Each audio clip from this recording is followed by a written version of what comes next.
Playoff time in Saskatoon. It's the quarterfinals at the 2023 IIJL World Juniors. Cody Jansen, Stephen Stamp, Ryan Flaherty with you this evening in SaskTel Center. Australia taking on Israel. Two teams that are going on different trajectories in this tournament. Despite Australia being 0-2, they just had their best game of the tournament last night against Canada. Yeah, Australia, they feel like they are improving every game, every shift. Just getting better and better, learning so much as they go. Israel ran into a bit of a hiccup on the way where they didn't feel like they played as well as they can at all. Their offense dried up certainly against USA. Between the benches with us this evening is Ryan Flaherty. Let's throw it down to him pregame.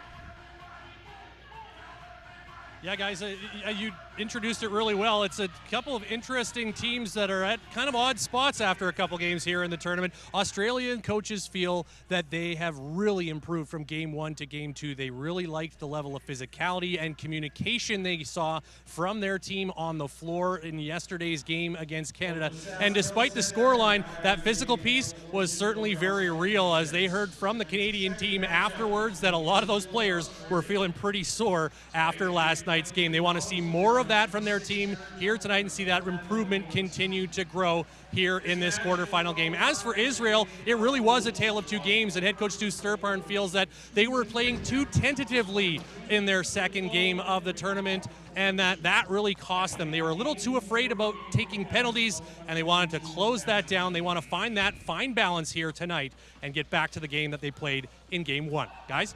I will never count out a team coached by Stu Sturparn, one of the best I've met in the lacrosse world, as Israel and Australia take to the floor. There you get a look at Mark Rittberger between the pipes. 7.92 save percentage in his one win of the tournament. Came over Scotland. 13-11 was the final. He stopped 42 out of 53 in that contest. 200 feet down the floor from him, it will be Connor McGee going for Australia.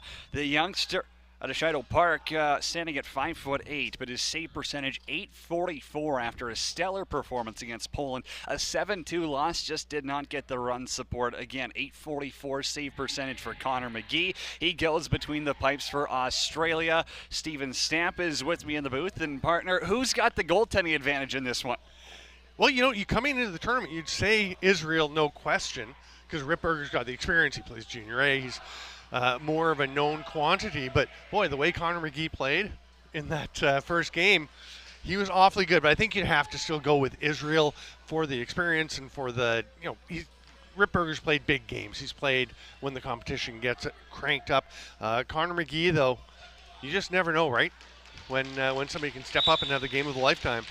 Luke Thomas, Justin Haverly at the dot. Ref is ready, ball is down, and we are underway on quarterfinal Thursday from Saskatoon. It's Cody Jansen, Stephen Stamp, Ryan Flaherty with you this evening. Quarterfinal number one. Israel has possession first. Talking Steen, 3 goals, 1 assist in the tournament. Steen to the middle off the stick of Reedy. Got it back up top. Winds, and McGee's got his first save with the left shoulder. Michael Green with the loose ball. He has been a key for this Australian club. Leadership and playing a very solid defensive role and moving the ball up smartly in transition. He will make way. Ranchi is near side on the half wall. Up top for Oscar Page, the youngster. 4 goals to lead Australia in this tournament. McIntosh won't shoot.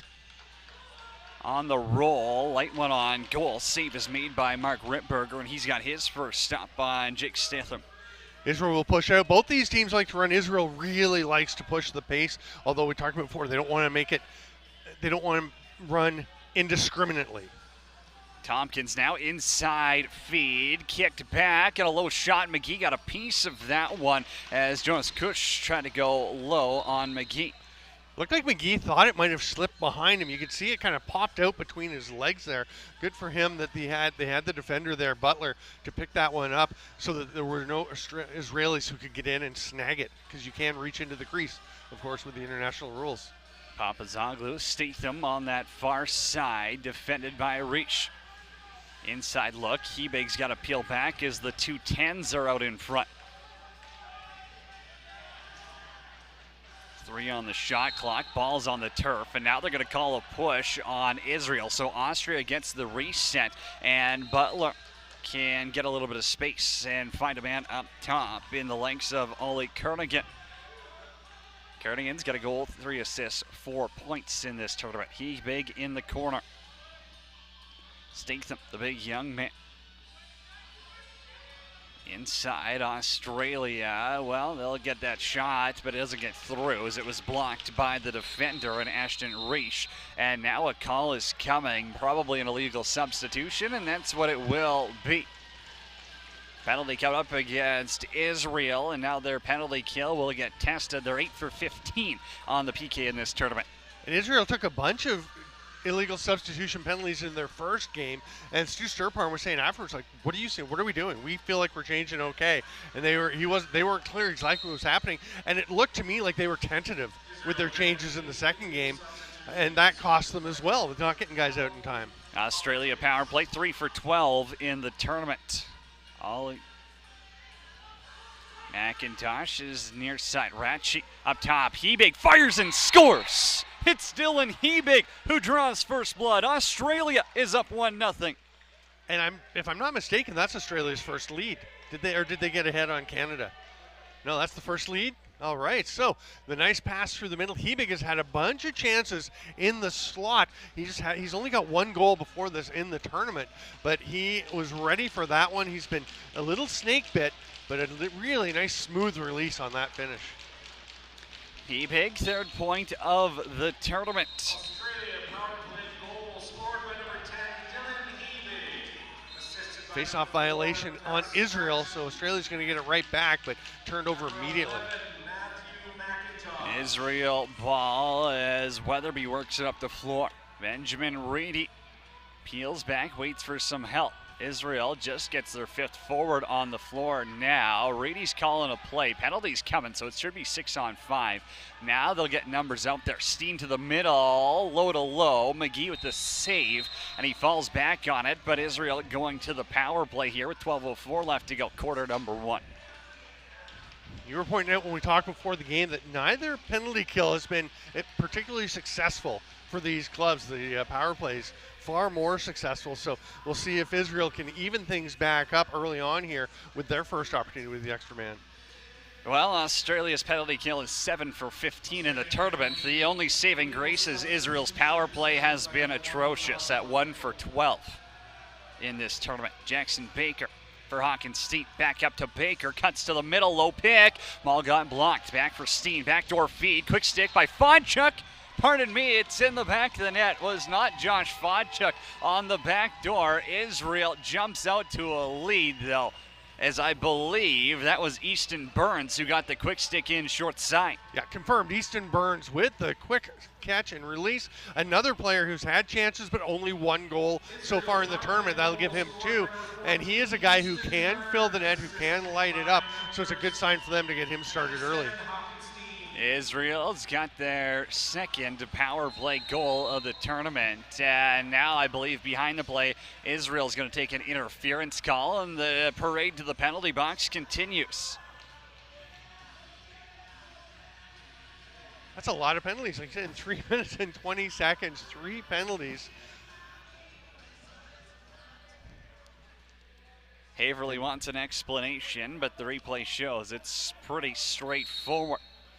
Australia going to the power play 1 for 1 so far. They've changed it up though, and they've got the young man in Oscar Page in that righty shooter spot, a very versatile homegrown talent.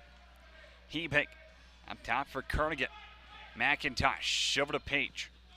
Inside, Hebig got crushed, almost got a shot off though. McIntosh outside, spin move, twister, save made by Ripberger. Ball ends up on the carpet, and Weatherby has the loosey. Ball's up for Cutler. Cutler now pokes it forward, but he lost his stick, and now he's just going to try stand on it and hold on to it. Between the benches, Ryan Flaherty is standing by. Yeah, you just mentioned the change in the power play setup with Oscar Page moving up to that righty shooter spot, and that is a choice they made. They said, we got to ride the hot stick. The kid had a hat trick last game, and he deserved and earned that opportunity to move to that spot. Every second of power play time for him has been earned in this tournament. One of the more impressive players, born in 2007. Up top, Kernigan, McIntosh. Page is in the middle for a second. Hebig, outside look. Ripberger made the save. Didn't look too comfortable though. Rebound comes out to Ratchy. He tries to go 5-hole, and Ripberger drops into a hockey-style butterfly. It's a long rebound, and that makes it very difficult on the defenders who are turning to see it coming out. It's past them when it comes out that quickly. So as was often the case, the offense gets the second chance there. Reedy, who's got 4 assists in this tournament, they'll hold it back in the neutral zone. And for Kush, he'll look to go high 5-hole there on McGee. It hit him in the pants, and he dropped down on it. It did kind of fall behind him, but he's able to scoop it and send the outlet over to Jack Higgins. The big man at 6'5". Jack Higgins, part of the physical defensive style that the Aussies play. Page has Kurgan up top. Ball back for Ratchy. He almost blew it tight. 10 on the shot clock. Back to even strength. Curran again down for Page. Haverly's hanging out in the O-zone. Australia's got to put it on the ground. And Rogalski a little slow to get it up there for Haverly. Still wants to run though. Haverly got to run his defender and scores. Oh, he made it happen by himself. Justin Haverly finds the back of the net for his 3rd of the tournament. He was up there screaming for the ball. The play restarts, and they get it immediately, the pass ahead. And you can see the acceleration to get around the corner. He scored a couple of huge goals for Israel in their win over Scotland. And this is a similar play. And the other ones, though, came off of the face-offs where he'd just taken himself. But that one, a little different kind of a breakout. Tough angle for Isaac Dishon to take there, is getting beat down low by Haverly when you're back step for step. Australia coaches, I'm sure, will make the adjustment, and now they're down by 1. The good noise, Luke Thomas has been good on the face-offs for Australia. They're getting possession after possession here. Ratchy at the restraining line inside. The righties will look to work a wheel. Kernigan zips one. On the middle was Joseph Shabrook. And it's a breakaway back the other way for Jackson Weatherby. Weatherby all alone. Same spot Haverly scored. This time McGee read him, and he moves over to his left to get in the way. That's a big stop for McGee when you give up one breakaway goal and have another one almost immediately. But then Australia's going to throw the ball away under some forecheck pressure.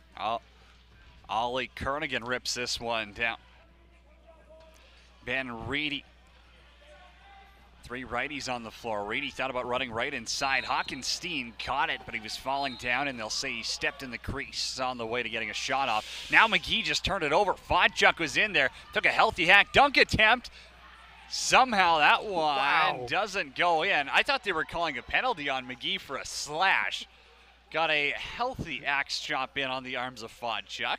It may have been warranted, but what a spectacular save by McGee, completely out of position after he had tumbled to the ground and just throws the stick across and catches the ball cleanly. Fodchuk scored on a dunk yesterday from behind the net. We won't talk about if his feet were in the crease or not. We don't need to roll that one. Backdoor feed there, got picked off as Shabrook tried to go down low, and Dick Turrell's got a break. Ethan Dick Turrell, little inside cut. Trying to go stick side, and the goaltender and Connor McGee says no. Dick Turrell again knocked down his man. He's going to get dinged for this one, though. Israel taking their 3rd penalty of the game as you get another look at this Connor McGee stop. Starts it off with the mistake on trying to pass. There's the slash, and look at that. Gets the stick right up, jammed into the corner, and the timing did look with the hand going up as the stick chopped down. That was a healthy one. Yeah, if you're going to get away with that, you might see more guys taking advantage of the opportunity. Nonetheless, Australia going back to the power play, 1 for 2 so far in the game. Dylan Hebig has the lone special teams marker. Kernigan up top on the power play. He scored in period 1 against Poland on the power play. That's his lone goal of the tournament so far. Hebig rips one off the iron. Stick side on Ripberger. Ratchy zips one down low, picked off by Jarrett Rogalski. Rogalski now floats it up for Weatherby. He wanted his 2nd breakaway of the game, and McGee's going to scoop it and pull it back into the crease. Gets it out quickly to Close, who gets checked but fights through it. Jackson Close lets the power play go in. Oscar Page, crease dive, scored multiple times on Peterson last night. Unable to beat Ripberger. 5-hole this time. Penalty upcoming, and I believe it'll be another illegal substitution on Australia. Eric Tompkins slows it down. 5-on-5 as Ripberger's on the bench. Fodchuk on the PlayNow.com logo. Short side, save made by McGee. Got the rebound back. Kush, the assistant captain. Up top, Weatherby staying and playing here. Baker sets the seal. Fodchuk short side, save made on the rebound. Baker scores! Oh, they'll say he stepped in the crease, though. We got to get a replay of this. It'll be 4-on-4 on the floor, but Jackson Baker that close to tying, giving them a 2-goal lead. Well, there's the loose ball, and that looked okay.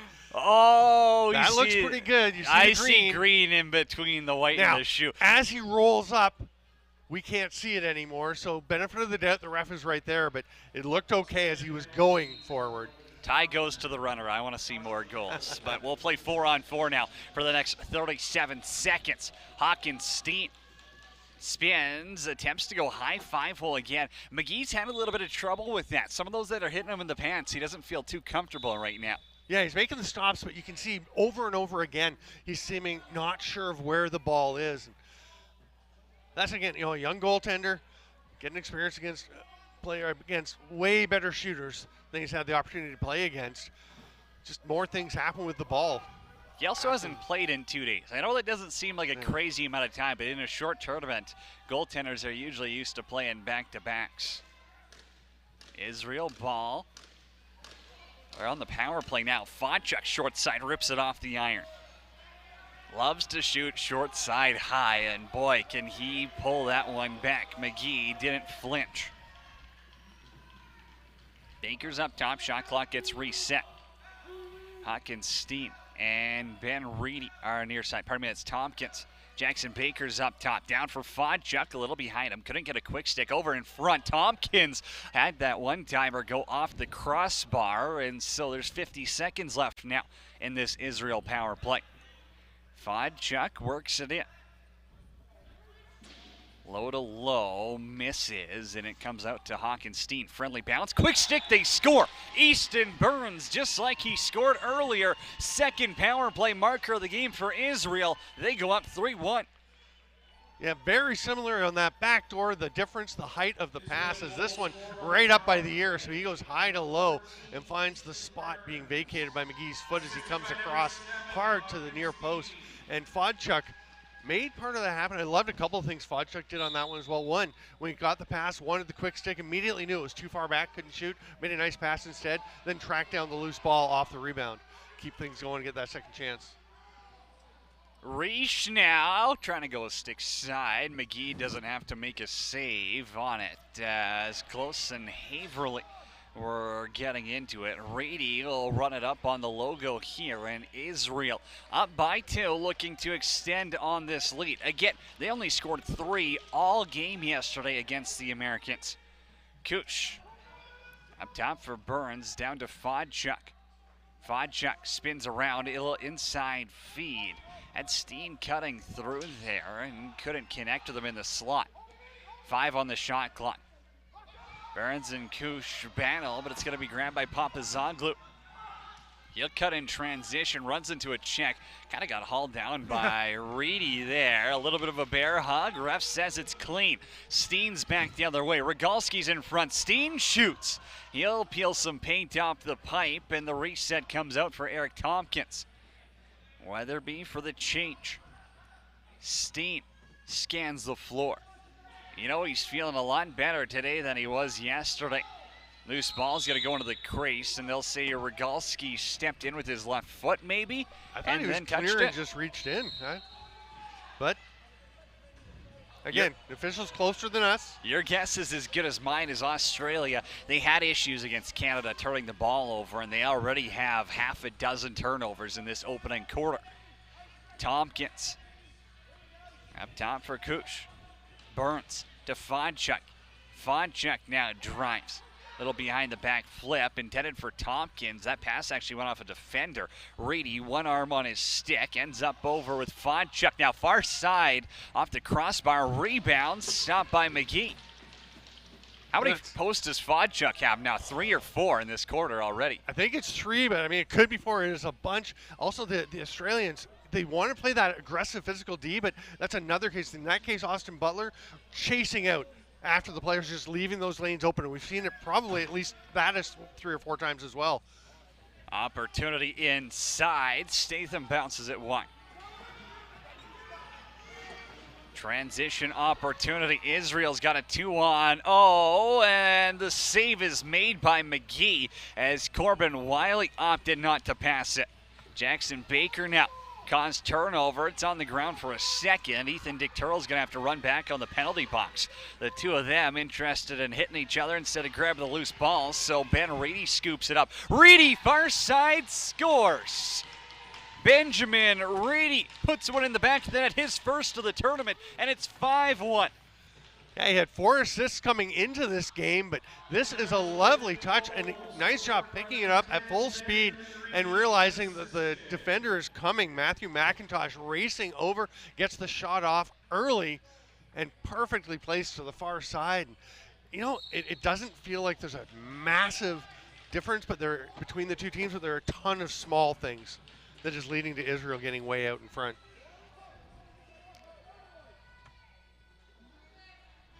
Reedy finds the back of the net. I believe it's actually 4-1, and they just have 5 on the board. Unless my count at home is off here. Double clutched on the guess, and I think it is actually just 4. Yeah, they've just corrected it up on the board. Well, there you go, as Weatherby got stopped. Fodchuk on the roll. McGee got that with his right arm. He was tangled up in the net. And now Australia, stretch pass for Hebe. He got blown up by Reish, but he never caught the pass. And McGee is just finishing getting his gloves back on. He had one glove off that he dropped. He had to take the other one off to get the left on, then put the right back on. He has to fix the net. He's been busy during this offensive shift for Australia. Full-on yard sale in the Aussie crease. McIntosh now, his pass got knocked down. Break back the other way for Weatherby. Jackson Weatherby, how much does he have left in his tank at the end of quarter number 1? Kernigan's on the back check. He'll flip it up. Solar Camille. Fodchuk. Down for Baker. Jackson Baker lane to the middle. Fodchuk cuts inside again. Wanted that backdoor pass. Baker has it. Stayed out of the crease, but he lost the ball. Now McGee with the stretch for Page. Oscar Page one-on-one. Wrong side of the road, and Ripberger makes a save, sliding left to right. Would have liked to see Page probably work on a different shot there rather than just running himself out of a good shooting lane. Well, we got about a 5-second differential shot clock, game clock here in SaskTel Center. Hawkins-Steen inside. McGee makes a save, but it won't count as Steen's right foot was on the red. Now Australia, they could use a timeout, pull their goalie, draw whatever, and they opt just to dump the ball down and turn it over. I was watching the bench, didn't see any signs of them thinking timeout. I think they were just saving that for the half. I might have been inclined. Burns has a second to go here. Got it back in the backhand scoop as Hawkins-Steen, I'm not sure he realized they were running out of time. Israel puts 4 in the back of the net. They lead by 3. End of quarter number 1. 15 down, 45 to go from Saskatoon.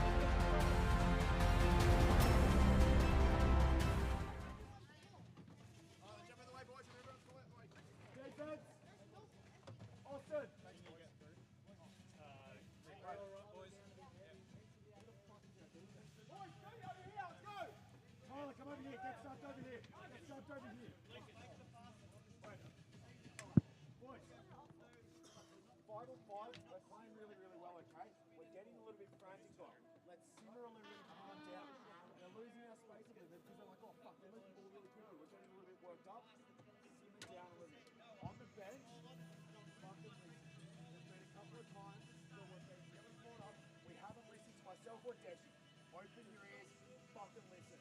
A couple of times, offense hasn't tracked back off the key goal. That's not on us, I can live with that. However, if we are getting off the floor, fucking run. If anybody is jogging or walking off the floor, you will get a fucking earful. Do I make myself clear? Boys, got this, okay? Get it up. We're going to be good. Appreciate it. Caught your breath, Cut? Caught your breath?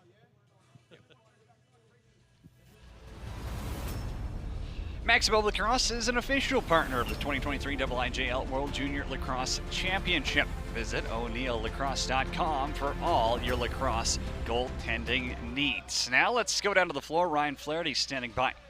Here with Australian captain Michael Green. Michael, you got the first one, but they've gone 4 straight since then. What do you need to do to turn things around here in the second? Just intensity, getting down D from transition from O. It's hurting us, but we're getting better at it. I feel like we can come back in this game. How are you guys feeling after 2 games here into number 3 now? Feeling a lot better. We're improving every single training. We met each other like 5 days ago, first training 5 days ago. So from there, we're doing amazing. Right on. Well, congratulations and good luck the rest of the way. Thank you. Guys? Adrenaline Lacrosse is an official supplier of the Canadian Lacrosse League. Visit adrln.ca for more. Michael Green, captain of the Aussie side, the Dover Gardens product from the Brighton Lacrosse Club, with the interview says, hey, we feel we can come back in this game. As he chatted with Ryan Flaherty there moments ago. Back underway, quarter number 2. Benjamin Reedy has his first of the tournament now, came in that opening quarter, and it'll get blown down as we've got a player down on the floor.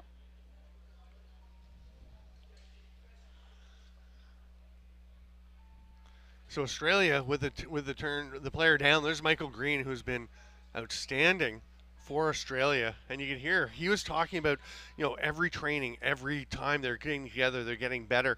They had an exhibition game against the Saskatchewan SWAT before the tournament started.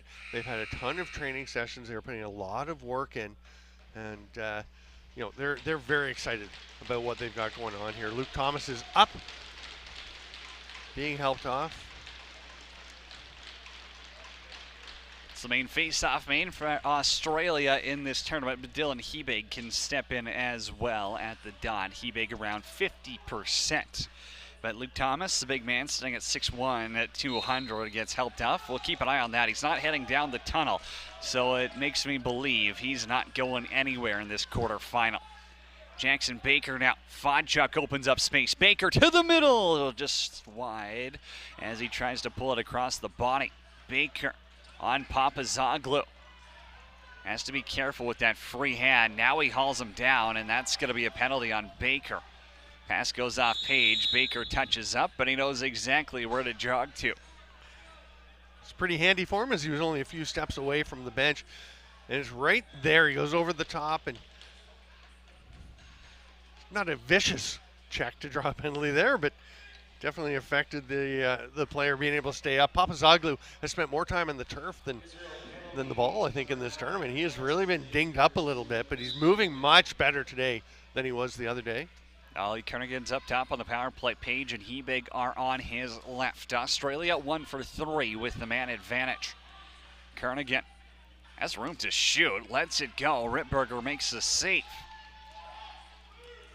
Long stretch pass. That caught about 180 feet of air. It's out to Rogalski, and he scores. The old backboard bouncer finds its way to Jarrett Rogalski. He's got the shorty, and now it's 5-1. And Rogalski, who had a goal earlier in the tournament, he's really quick. You got a lot of speed on these teams. You can see it's just off the edge of McGee's stick. He just barely, and then he is in no man's land, standing there with the stick in almost a field goalie position. And as he steps out, Rogalski, you can see the step out drops the shoulders, and that opens it up above him. 2 power play goals and now a shorthanded goal for Israel in this game. They're up by 4 now, but Australia's on the power play. Rough stuff in front, and I believe Haverly's also getting one along with Michael Green. Haverly's been in the middle of all of it in this game. He's not afraid to get in the dirty areas, and Michael Green not shy of anyone either with 175 pounds behind him, 2 roughing calls, and so it'll still be 5-on-4, and the power play's still going to continue for the next 84 seconds. Yeah, they actually went holding on Haverly, and then the roughing in response as it was as Tanner Fetch came over and signaled the penalties in. Not that it makes a whole lot of difference to the situation. Kernigan's up top as Hebig, lone goal of the game for the Aussies. Little spin move down, driving out in front. Ripberger makes a save, but a penalty's coming as McIntosh went to the middle, and they're going to call a hit from behind on Justice Cutler. Yeah, it was a great little step down underneath and getting going and really put the pressure on, which is going to create a great opportunity here for Australia to try and get going. They haven't scored since early in the first quarter, and you can see maybe a little bit of a ward off. You can see on the replay there, maybe a push in the back. Yeah. Australia getting a 5-on-3. Kernigan. They're going to put Page up top on the logo. Only player on this Aussie team with 4 goals in the tournament. Bounce shot goes wide. Hebig won't get to the loose ball. Kernigan will. Kernigan, wild pass down low. Hebig now pops it back. 5-hole attempt and he scores. Dylan Hebig has his second of the game. It's a power play marker and it's 5-2. And comes with 35 seconds left in the first penalty, so Australia will stay on the power play. Page was off getting ready for a change, but the great forecheck pressure from Hebig creates the opportunity for himself. That is as much of an individual effort as you'll see, and that's a huge one for the Aussies. Australia, 2 goals, both on the power play, both by one of their 3 imports in the game, Dylan Hebig.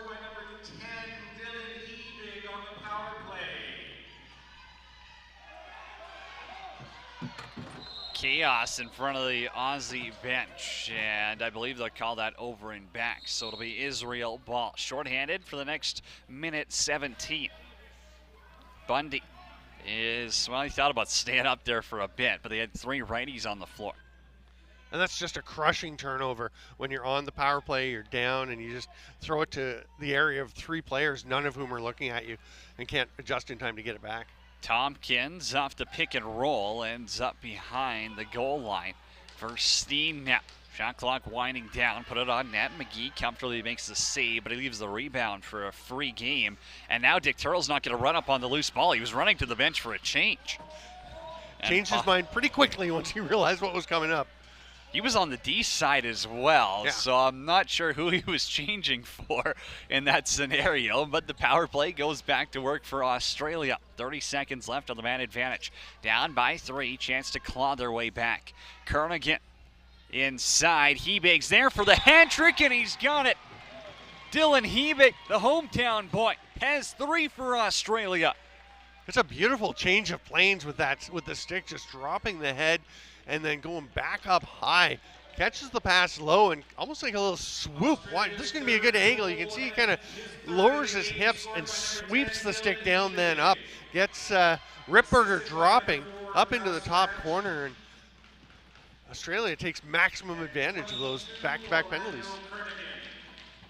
Big save at one end as Connor McGee stopped Hawkins-Steen, and at the other, Australia now has 3 goals on 12 shots against Mark Ripberger. Israel possession. Ashton Reich spins back as Benjamin Reedy. 5 points in the tournament for Reedy.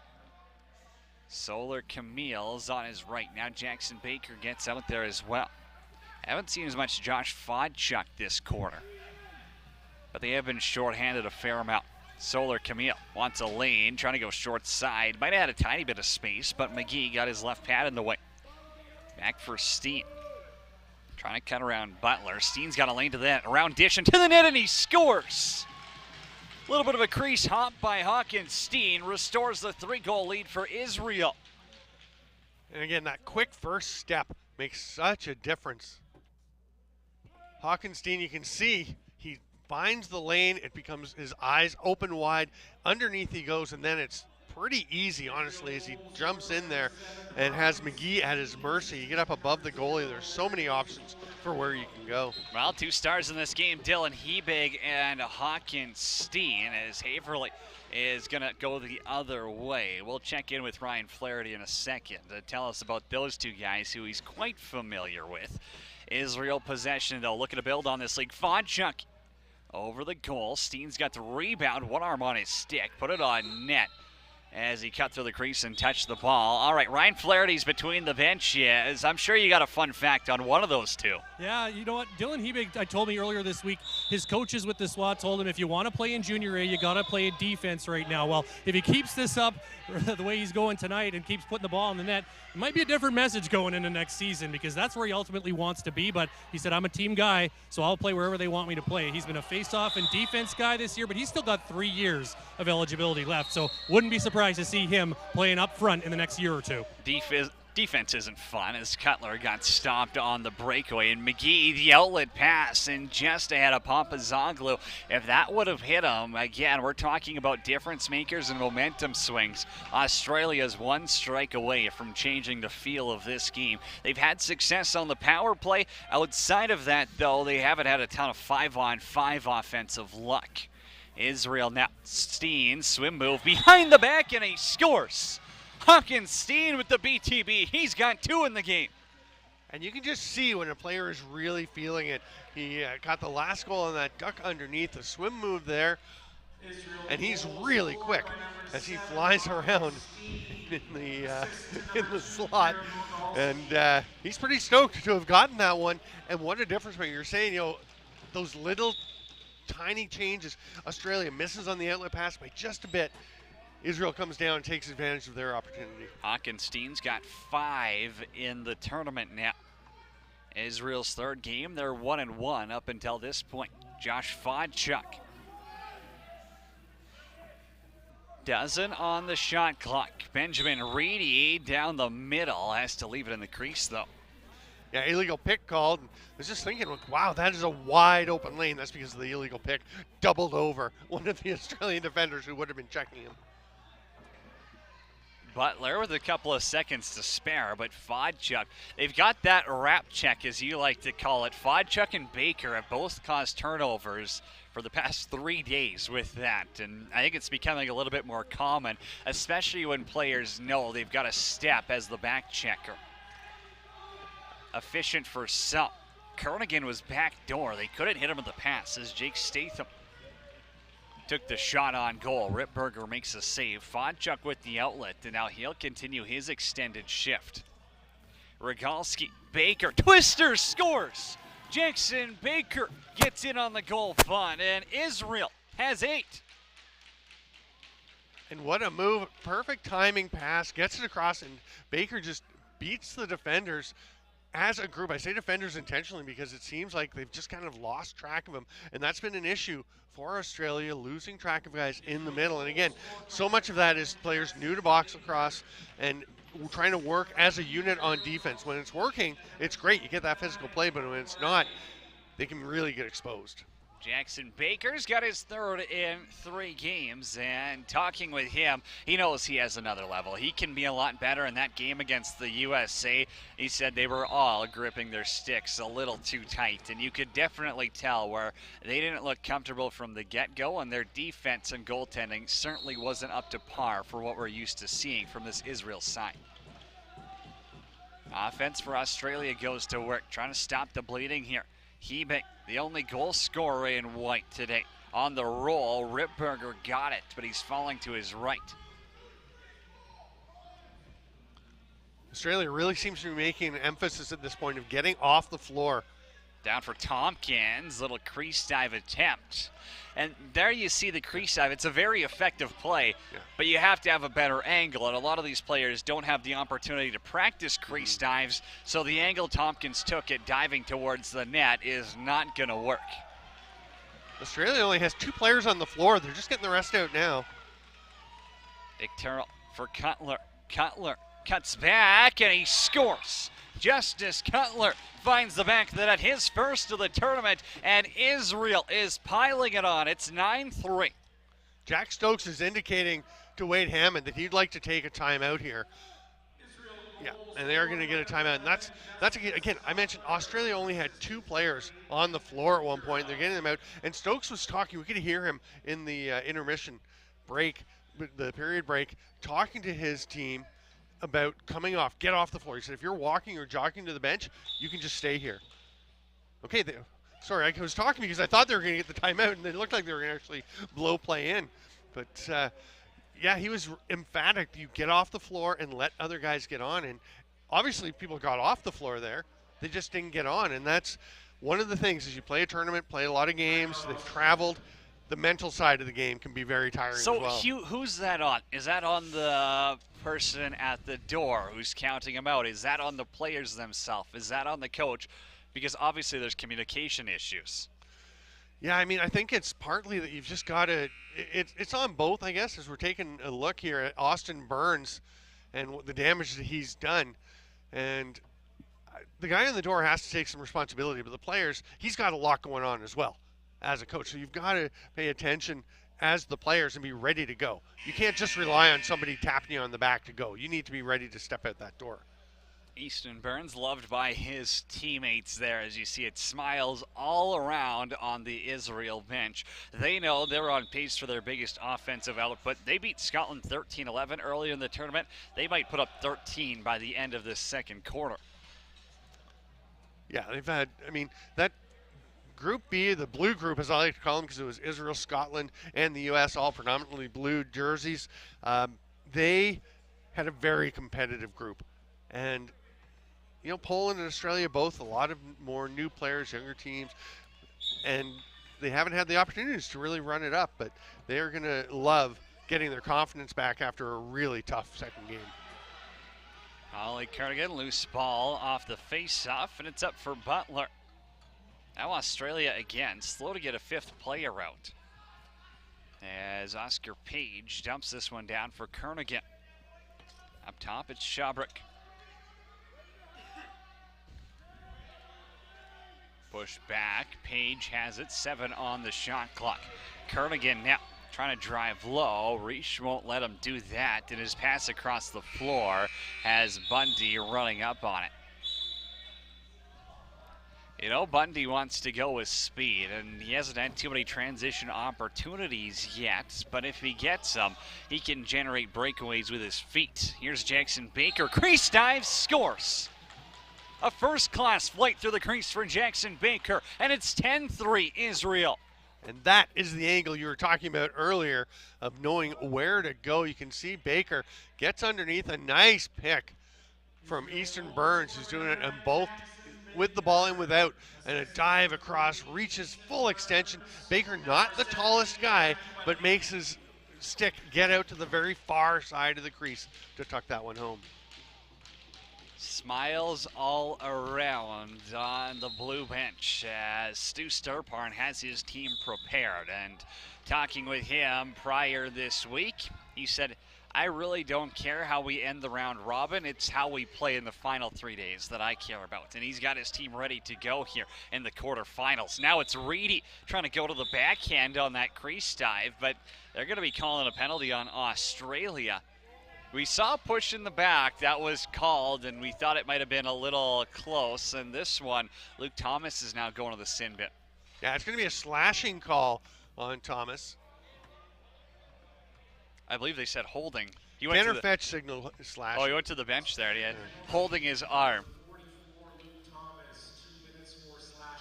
You're right. There you go. I was watching Fetchy as he made the call. Looked like he had his hand on his arm. That's we didn't get a replay there. I didn't see a ton of a hold, but again, they've been calling it close all game. Power play opportunity, far side scores. Easton Burns has the hat trick, and it's another quick stick from the shooter spot. It is funny the way that games will go. Easton Burns has not been scoring a whole lot in this tournament, just one goal coming into this game. And tonight, you would think he's a 70-goal scorer. And he is a very good shooter. He's just getting his spots, and they've all come from very close to the same spot on the floor. And he's just feeling very confident in finding the little lanes that he needs to get the balls in. You start to wonder if Australia thinks about a goaltending switch at this point. Connor McGee, I get it, Israel's got shooters that are feeling it, but his save percentage certainly isn't doing him any favors. And now Australia taking another slashing penalty here with 6:09 left to go in the half. Yeah, and the penalty kills aren't doing him any favors either. Oh, no. It's just unnecessary. It's unnecessary. Completely. It doesn't hurt anyone. It just sounds loud. But again, if the refs are going to be calling it all game, you got to be smarter than that. It didn't even sound loud. It was just a tap. Baker's back on top on the power play. Hockenstein wants to go back over to Burns for his fourth. This time he put it off the pads of McGee. Floater for Steen. Little step down. Defender got his stick in the way. Jackson Baker's on hat-trick watch. He'll zip this one for Tompkins in the corner. Tompkins, Fodchuk near side. McGee says no. Burns is dumped crease side, and Michael Green has the loose ball. Green may have gotten just slightly impatient. I know he didn't have too long. You got the 5-second count, but it looked like he gave up just a step early on trying to get that one to close. Ripberger takes a hit from close. Behind the play is Fodchuk. Down for Steen. Tompkins back to Fodchuk. And now Burns gets tossed into the boards. Hockenstein. Fodchuk, and this one's going out of play off the top of his stick. I love that play by Close. Goaltender's out, throw him into the boards. Yeah. Ripberger didn't like it. He actually walked about 2/3 of the way to the restraining line, just expressing his disagreement with the non-call. But there's no call. That's no penalty there. Not at all. No. Does it on the shot clock. Australia ball. 40 seconds left to go on the penalty kill. McIntosh stumps this down. Is Ryan Flaherty's with us this evening between the benches. Yeah, just talking earlier this week with head coach Wade Hammond of Australia. Really impressed with Close. The way that he plays just makes the little plays. They really love the way that he battles for loose balls and doesn't quit on the play. And we saw a great example of it on that last sequence with the hit on Ripberger. Fodchuk up top for Steen. Steen now to the middle. Little dish. Baker for the hat trick. Puts it right off the stick of McGee. Dozen left in this Australia penalty. And now that pass backwards, rugby style again, is going to be a 10-second count on Australia. So Fodchuk will get it back at the restraining line. Could have gone quick, and I was kind of hoping he'd try get him off guard here because Australia was looking all different directions. Penalty kill now 2 for 2 for the Aussies. Burns is in the middle. McGee makes a save, and he squeezes onto the ball with his right arm. The one thing with McGee, it's not as much as as you said, his save percentage not what he'd like it to be necessarily. He's faced a ton of shots with 40 Israeli shots, but he doesn't look questioning himself now. He almost looks more comfortable than he did early on when he wasn't sure where the ball was going after he stopped it. Now the question is Israel hitting 90 shots in the game. That might be some sort of record as Kernaghan now spins around his defender. Hard pick set by Statham. And he's going to have to leave this one on the carpet. Here goes Bundy right down the middle. Hits speed burst to the net, and he floats one off the logo of McGee. I think his speed surprised the two Australians there because they kind of took an angle as though they were in position. Oh my, that's going to be 5. Ethan Dick-Turrell is going into Australia's penalty box. Likely. Well, he'll be lucky to be sitting in the penalty box here. It's going to be a 5 for sure. Now it's, does he see the gate or is he going to play the rest of the game? This is just nasty. The head down for the Australian player to pick up the ball, and Dick-Turrell with travels distance clearly into the boards. Just a 5-minute major. So Australia going back to the power play. They're 3 for 5 on the man advantage. So now you got a chance to chip away and score a couple here. Oscar Page back out there as we were advocating yesterday for him to get more time, and the youngster is seeing some time in the power play. Now can he get back in the scoring column? Well, look at that. You put your best players on the power play and it works. It's their best power play performance of the tournament by far. Pass now by McIntosh, got knocked down, and here goes Rogalski. He's got a shorty earlier. Rogalski for 2. McGee makes the save. It rolled over the goal line. Are they going to say Rogalski cut through the crease? I believe that it rolled over the goal line, did it not? Before he got into the crease? We'll have to see I don't know. again. It looked like Page scooped it out. We'll get a good look on the replay here. So it clearly hits McGee. He's in the crease. It's behind him. Okay, here we go. It's behind him.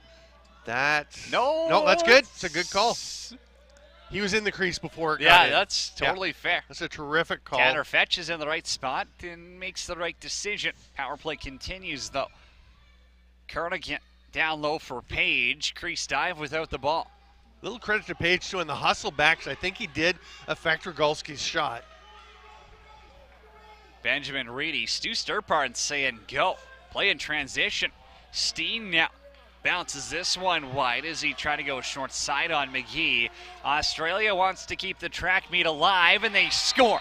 In transition, sting in the top corners, Austin Butler. His second of the tournament. It's a power play marker, and it's 11-4. I love this decision. You can see he's looking at his teammate. Suffolk is there with him, realizes the passing lane's not there. Actually, on that replay angle, it doesn't look like he looked at the pass at all. He was focused, laser focused on the goalie, saw a lane that he liked, and he is doing the eating corn celebration. Is that one? He's eating. Now I think Israel's going to use a timeout here. Stu Sturparn wants to have a word with his crew. Ryan Flaherty, what are you hearing? Why the reasoning for this timeout here? Obviously, we can't have a good ear on the ground for what Stu Sturparn is saying or why he wanted to call this timeout. So I'm trying to read some lips here too, trying to catch a little bit of an earful of what he's saying to his troops right now. But I think the main message is just to, we want to push it, but also make smart decisions. When you do get those looks, you got to make that decision quick, but you also have to make the right decision with the ball. So if you're going to shoot, take it, be decisive, but then be ready to run back if you have to defend. However, it's also just about settling it down a little bit here as well and getting back to things, because I think they've gotten a little bit scrambly here over the last couple of minutes as the Israel side. Well, scrambly because Australia is capitalizing on their power plays, and Dylan Hebig has been a huge reason for that. 3 goals in the game. And you can see, again, he hadn't scored a whole bunch beforehand, but he'd always been shooting. He kept shooting, and he does nice work. That one, he just forces the turnover, creates the entire opportunity for himself. And then this last one, I love the change in the plane there. That's a unusual-looking shot, but it works like a charm to get Ripberger moving down and then going back up high. So a solid game for Hebig. Justin Haverly steps into the draw, and a face-off violation is going to be called against Australia as Matthew McIntosh moved early. He went really early. I'm not even sure Bruce Payton got to blow the whistle before he went. Well, I mean, I guess that's the definition of going early, but. McIntosh and Solar Camille will get acquainted above the restraining line. Israel still shorthanded for the next 3:30. Hawkinstein flips it down. Baker now behind the net, avoids the ref and the crease. Flip over to Tompkins, had some space. And Israel won't get a shot off. Papazoglu up for Jackson Close. Power play continues here. They've got one, so they can score another, but Ethan Dictural's still going to have to sit out the remainder of his major penalty. Kernighan's up top. Ratchie in the lefty shooter spot. Now they've moved Hebig up as well. We'll see where the motion comes. Hebig's to the middle. Page is far side. That's who gets the pass, but Rogalski was out on him quickly, and it'll be a shot clock violation on Australia. That's just communication. So uncomfortable when you take a shot clock, a 30-second violation on the power play. There's not really much reason. Again, very young players. They're trying to develop their game. Hidden ball trick here. It's at the top. Fodchuk and Reedy try to pull it off, and Fodchuk again, same short side crossbar. Yep. We're going to have to check for dents on that corner L here. As Fodchuk, no goals in the game, but he's got more posts than anyone has all tournament. Reedy's up top. He'll stand on the logo. 21 on the shot clock, 25 left to go in the opening half. Israel's got one shorty. Fodchuk trying to pull it near side. Rebound won't go for Kush. Australia has to avoid an over and back here. They've used their timeout in this half as Green has it up top. 3 to shoot. Off for Rogalski as he soaks one. Another opportunity maybe, but Tyler James was unable to get the shot off. Easton Burns, I believe, was the one who got his stick in the way. Israel, their offense, well, it was slowed of late with all the penalties, but they're up 11-4. Connor McGee holding Australia in this. We're back with halftime after the break.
Welcome back inside SaskTel Center here at halftime of this quarterfinal game. Australia trailing Israel 11-4, but still 30 minutes of lacrosse left to go to determine this one. And I'm joined now by the general manager of the Australian team, Rick Benedicts. Rick, first of all, your thoughts on that first half? Look, I think the boys were trying hard. They ran out of legs, I think, in that second. They were going first in a good quarter. In the first quarter, they were going good. Second quarter, ran out a bit of legs. And then that indecision to probably learning the pace of the game. It's a lot different to field lacrosse. Just what's this week been like for your group? I know you got here late last week. You had a bit of a training camp. Just what's the experience been like so far through now to the quarterfinal round? I think the boys have certainly enjoyed the experience, the hospitality of Saskatchewan people.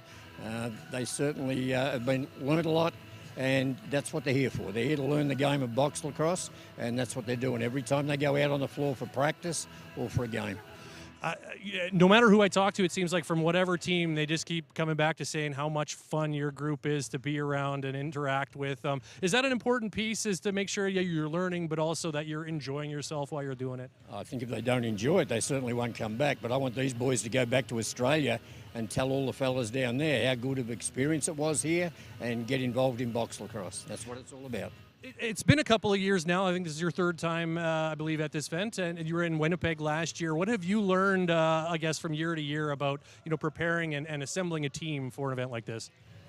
I don't think we can get enough. Look, the biggest issue with Australia is the size of it. We've got players from Perth, Queensland, Victoria, South Australia, and it's just such a big country, and to bring them all together is difficult. So all we get is that few days here in Canada where we bring them together. They're never together. But hopefully we'll change that. Canada brought down a team last March, and that was really good. They got a lot of interest in Australia.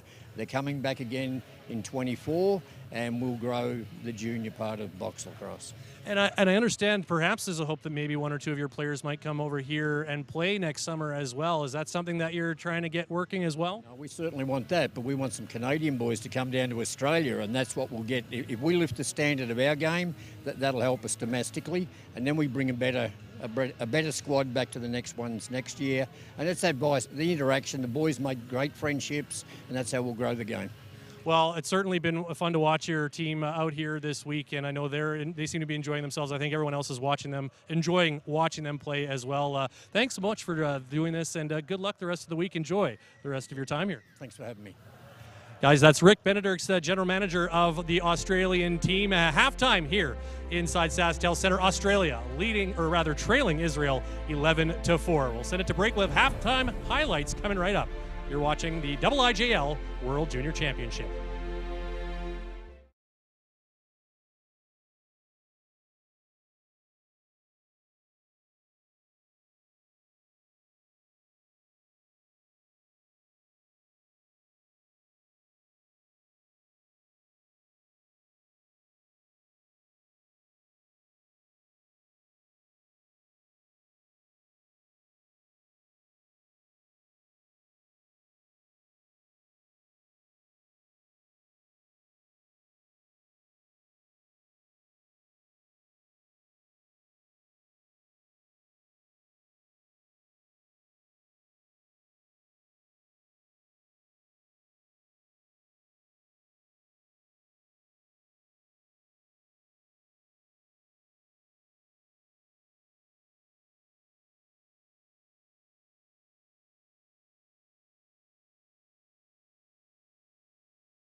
Signature Lacrosse is the official ball provider of the 2023 IIJL World Junior Lacrosse Championship. Visit signaturelacrosse.com. Well, at the half, Israel has found their offense in a mean way. 11-4. They're up on Australia. A lot of strong performances, but I really think Australia at times, they've capitalized special teams. It's their 5-on-5 play. If they can figure that out, that's how they're going to start coming back in this game. 100%, because you can see Australia has just not been scoring when they haven't had the man advantage every single one of their goals on the power play. I mean, that is not how you're going to get things done. We'll take a look at what happened so far in this game, and the difference for them is that they are taking advantage of their opportunities. It's mostly Dylan Hebig who is scoring on the man advantage and just really helping to create opportunities and then finishing them when he gets the chance. But Australia has only scored the 5 goals. Israel on the other hand, well, first of all, that save after the bit of a slash. Look at that. That last angle is gorgeous of Connor McGee, but he can't hold them off forever. And Easton Burns has been doing a ton of damage for Israel. You can see how quickly he's getting rid of that, feeling very confident.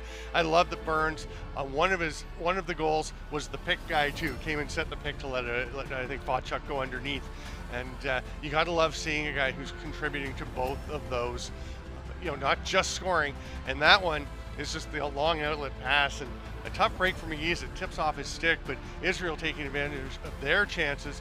And the Australian defense, you can see they're just half a step behind. There's the one I'm talking about, the pick by Burns that clears his teammate Jackson to go in there. But quite a half for Israel, especially after we mentioned they just weren't clicking at all yesterday. It seemed like something got under their skin and got them off their game, and they couldn't recover. Today they've recovered. Hawkenstein with 5 points. Jarrett Rogalski, the defender, with a goal and 3 assists. So they're getting offense in different places, and I'm sure head coach Stu Sturparn is happy about that. Last night, Australia took on Canada, their toughest game so far of the tournament, back-to-back for them. And again, Canada this whole week has just been a tough task, but Oscar Page, he was fantastic to start. Page really stepped up, and the Australian coaches after the game were saying, well, they had their power play units set up before the game, but he basically made it impossible for them not to put him on today. And there's the huge hit right there, and you can see Goodman enjoyed a lot of the game, not that particular moment. But here's Matt Bowes. He was on fire as he had been before. 18 points in the first game, didn't quite match that, but goals coming from everywhere for Canada. Here's Bowes again. He's so dangerous in tight. And again, a few gaps here and there for the Australians, but Finn Halliday is just deadly from the inside, from mid-range. He scores from the outside. There's 3 in a row from 3 different spots. Shows you he can create his shot and take advantage of it when he gets the opportunity. So some really diverse offense for Canada, and it's going to be interesting to see how they do. One thing I heard them saying after their game yesterday was, now it gets real. Now we run into the stuff where it's going to get a lot tougher. Canada 2-0. They advance directly to the semifinal tomorrow. Them and the Americans will await the winners of this game and the one later. It's Scotland and Poland. All right, halftime is wrapping up here. 11-4. Israel leads Australia. I'm curious to see how Australia comes out this next quarter, because the third's going to be the difference maker. If you fall behind even more, they're in bigger trouble. It is. I think the little break might help them refresh mentally, because I mentioned that seem to be making some mental errors, losing track of assignments and things, and that's a fatigue factor. Maybe they're refreshed now and they're able to get some juice back and come out with more spark. Well, let's take a look here at our next board before the players come out. Is Uncommon Fit is the official provider of the 2023 IIJL World Junior Lacrosse Championship. Australia is on the floor now. Israel not out there yet. I know we talked about the goaltending, and I do not believe they'll be making a change. Shots were 43-15 in favor of Israel in that opening half of play, as we get a couple of stick checks and more on Jackson Baker. He's having a word with the official, and I think, well, they're going to give it back to him and talk about his stick there. So I don't know exactly what went on, as you get a look at Connor McGee between the Australian pipes. Israel shorthanded for the next minute 42. Australia has a chance now to bring it within 6, and if they get rolling early, they've got a chance here. Never say never, especially in junior lacrosse, where the kids, it's a very emotional sport, and intensity can come from different places. As we heard Michael Green talk about, he feels they're not done yet. And momentum can do wonders, especially you get a little bit of a spark and just change the attitude, the way you're playing. We've seen it happen, especially with Scotland and Israel in that game. The momentum swung wildly back and forth. Justin Haverly off of that draw. Scored 1 in the opening quarter, and we are back underway. It's Archie Papazoglu waits for some help. Dylan Hebig up top. Hat-trick in the opening half for him. Australia, well, they had 5 on the floor. Now they're going to pull Statham off and put out Matthew McIntosh. Kernigan steps down into one. Ripberger got it off the side of the helmet. Shot clock gets reset. Justice Cutler battling with Kernigan in the corner. Weatherby has the loose ball. They gave him the reset now, so he'll go for a jog. Kernigan still on the back check. Weatherby, shifty, just slides away from him, but he hands it off for Jonas Kirsch. Israel has one shorty in the game. Came from Jarrett Rogalski, who's having a 4-point night here. Off for Hawkinstein. 5 points for him. Flip inside. Kush is there. Saving by McGee, and he's got the rebound as well. He was left wide open all alone while Israel was shorthanded. Not once, but twice as he got his own rebound. Papazoglu now around Rogalski to the net. Hammered hard by Reedy. And that's going to be a penalty on Israel here, and it'll be a 5-on-3 for 15 seconds. Yeah, so we might see a very aggressive start to it. It's the late hit there by Reedy on the back, driving him into his own goaltender. I mean, it's not a vicious hit, but he definitely could have held up. You just, you knock the guy late. Penalty's actually going to be on Papazoglu for interference. Okay. Where I believe he was, I can confidently say he was hit at by Reedy. Yes. But I guess they didn't like the lane. He dove into the crease. So yeah. We saw that earlier. We talked about it earlier. Now they're making a statement, and it'll actually be 4-on-4 now for the next 10 seconds. Yeah, if you're going that way anyway, aiming for the goalie, I guess they're going to say, well, you shouldn't have been on that trajectory, but that is a tough one for him to take after the bump, but make your decision. Jackson Baker holds on to it up top. Dick Turtles served his 5-minute major, and Fodchuk joins the power play for Israel. 2 for 4 so far in the game. Steen back to Burns, quick stick. McGee's got it, and it falls to his feet. They keep going to the well with Burns. He's had a ton of success.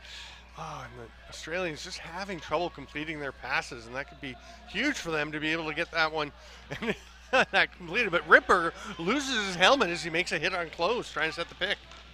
Jackson Close and Mark Ripberger well acquainted as Tompkins on the back door. Trying to get an early quick stick off that power play opportunity. They opted out of the set, and now McGee is going to dump this one into the corner.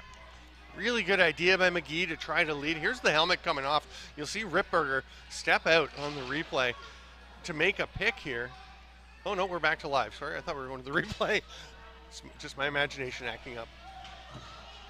Connor Chase is up the floor. Ashton Reach off to Eric Tompkins. 38 seconds left to go in this power play. 20 on the shot clock. Jackson Baker's up top. Now Justice Cutler comes up top. Pardon me, that's Solar Camille. Fodchuk, short side, scores.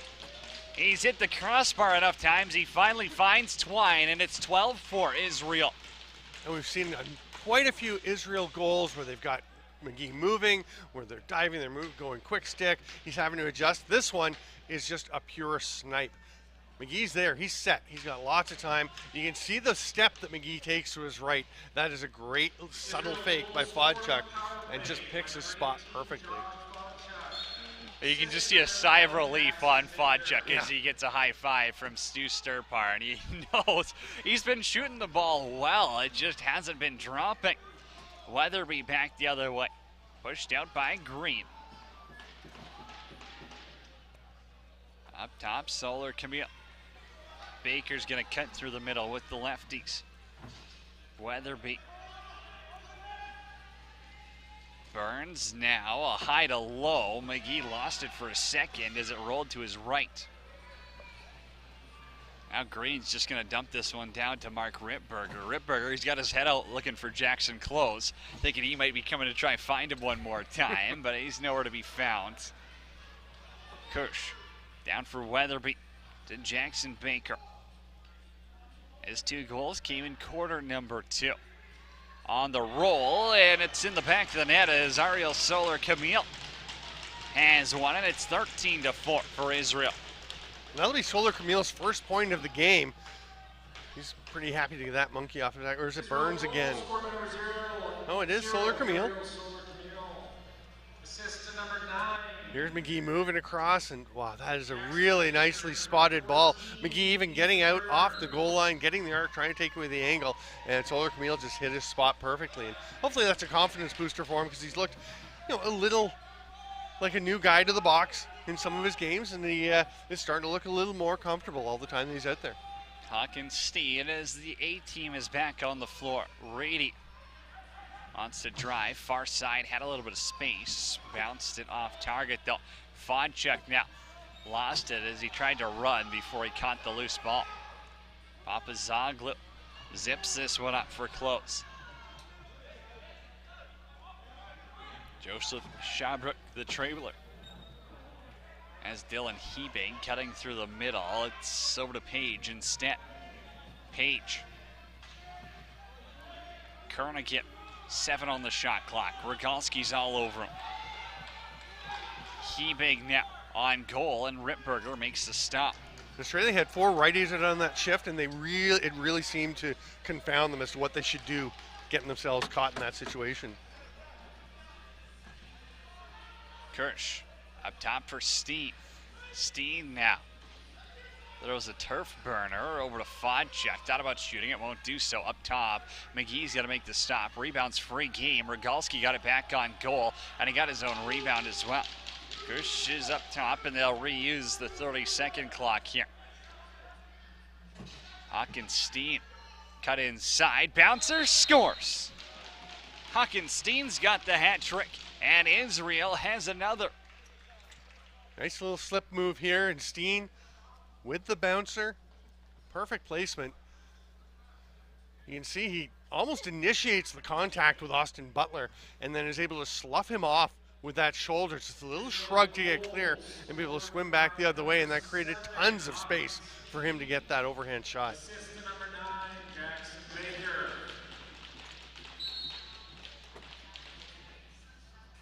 Baker grabs an assist. Steen's got the hat trick. 6-point game going on for 7 in blue.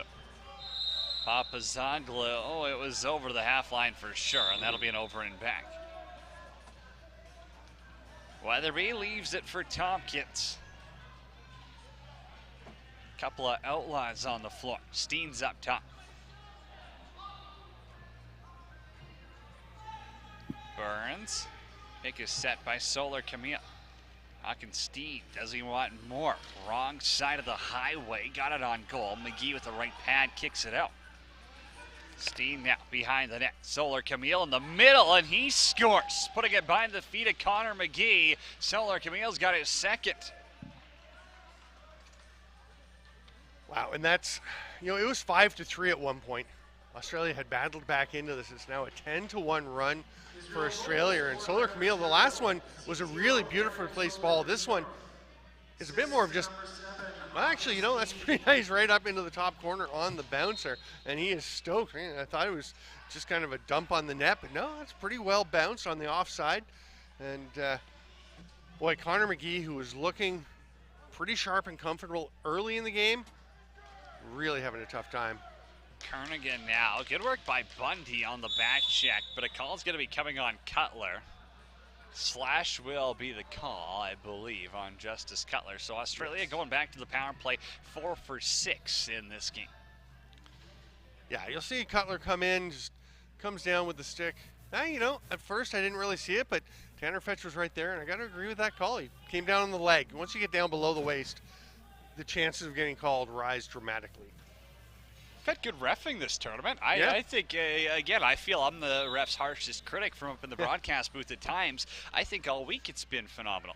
So there haven't been too many calls where you're really shaking your head at, which I think any athlete would always appreciate. McIntosh for Hebing. Hebing's already got 3 in the game. Australia down by 11. He'll turn this one over. Dick Turrell has Weatherby up the floor. Almost hauled down, still keeps his balance though. Weatherby inside, short side, scores. Second shorty of the game as Jackson Weatherby finds the back of the net, his first of the tournament. Really nice play by Dick Turrell to make the pass. Weatherby, a great little shot. I want to mention something at the other end there because Oscar Page has got his stick up. He's looking for the pass, and he didn't change as the defender moved. He didn't change his position. Wasn't a great pass decision to make it when it wasn't there, but Page also has to get himself open. One of the things that that Marty O'Neill, the Canadian coach, we'll get back to that, but I do want to talk about growth and making mistakes and learning. We got plenty of time for Story Stamper. There we go. But I appreciate you stepping aside for a second because Jarrett Rogalski's having himself a heck of a game here. 4 points already. You thought about staying and playing on offense, but he'll hand it off. Tompkins now almost caught McGee moving to the left there. Got it with the outside of his right pad as Australia heads south. So as they're going to kill some time, I will go. And Rick Benedurks in the interview with Ryan at halftime said, the Commonwealth Cup, when Canada had a team down in Australia in the spring, it was great for them. They get chances to get together to play. And Marty O'Neill, the Canadian coach, was saying, not in this context, but teams tend to give up on players because they get them out there and they make mistakes. One of the things you have to do, especially with young players, is give them a chance to play, let them make mistakes and learn from it, and that's how they grow. And this is happening in spades for Australia. There are mistakes and they are growing. More lacrosse they can play, the better. It's good for growing the game. Page up to Hebig. Power play still has 15 seconds left on it. Cardigan. Inside look there as Ratchie pulls it, and, well, it won't be backing over because it's punched forward. Wiley holds on to it. Ryan Flaherty's between the benches. Ryan, you got something for us? Well, I was just going to say, just to add on to what Stamper just said there, just an example of some of that growth and that learning from the Australian side. Earlier in this quarter, you saw Statham recognizing as he was going out on the floor that he was going to be the 4th lefty out there and turned around and said, we need another righty, and just went right back to the bench. It was a little bit of an awkward change, but still that recognition and that learning, again, that understanding of what's happening out there on the floor. You can see it happening from game to game. Well, they've had a few awkward changes, that's for sure, in this one. As the offense gets set up, back to 5-on-5. Statham and Page, the 2 forwards born in 2007 on this Australia team. Israel going back the other way. It's Dick Turrell on a 3-on-2. Dick Turrell takes the shot by himself and bounces it out of play.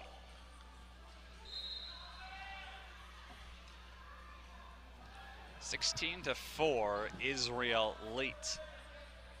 All down for Reedy is Australia. They've turned it over a dozen times in that transition game.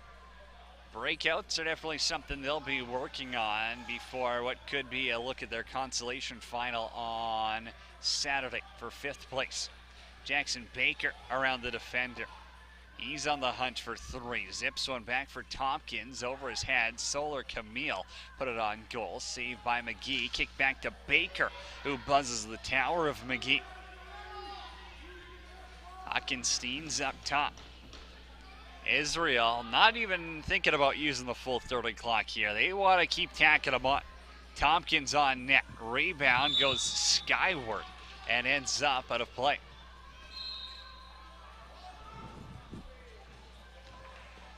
Ryan, what are you hearing from Stu Sturparn and company? Because this Israel offense is working with speed. Well, it's funny that you said that. They weren't thinking about using the 30 because literally as you were saying that, Stu Sturparn was trying to yell to his team, use the 30. He wants them to milk the clock here right now, presumably with this big lead, but also just to try to work on some things. So maybe the players aren't quite hearing the coach every time. Hey, who hasn't seen that before? Yes, Stu Sturparn's pretty loud. We can hear him clearly from up here. So I think the players might just be ignoring him, but he'll have to give him heck after the game. I certainly won't be the one to do it. Hawkinstein over to Burns, low to low. That got blocked. Tyler James soaked it. Burns back for Tompkins. I'm not sure if McGee got a piece of that or if it went off the crossbar, but it's a quick reset. Fodchuk, what a flip inside. Burns ain't gonna miss that one. Fodchuk with a beautiful feed. Burns finds the back of the net. Israel's got 17. Big night for Easton Burns. Everything is turning to gold. You can see a nice little behind the back flip, and he is so confident coming across, and he's been quick sticking all night. That is a completely different beast, but he looks like he is having a blast. You've said it a few times, smiles all around. Israel making a goaltending change as well, as Justin Gold makes his way between the pipes in favor of Mark Ripberger. Stop 14 out of 18 in the game. Yeah, the shot 61 to 18 in favor of Israel.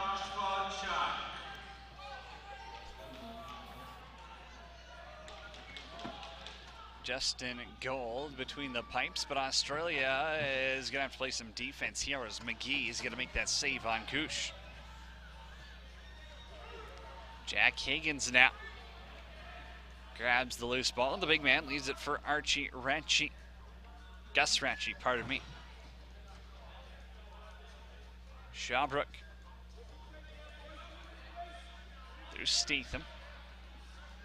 Kernigan kicks this one all the way back to Oscar Page, who misses the pass, and that'll be an over and back.